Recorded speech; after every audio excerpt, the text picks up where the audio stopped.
words, new words that I've googled up the meaning immediately, but I've never used it, and I realized I don't remember those words now. Because for that moment, I knew what it meant, but I never applied those words in my daily conversation. So when you don't use something, you lose it.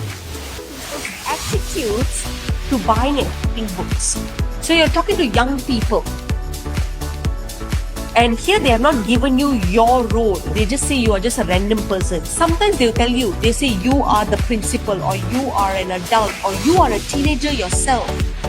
So the way you evaluate must also be like a teenager.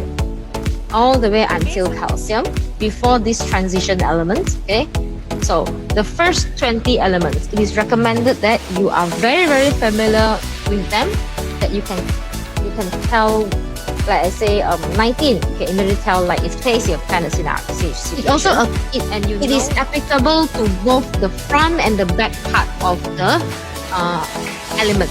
Okay, as long as there's more than one, you either name it, if it's one, you can name it mono, or you drop the mono.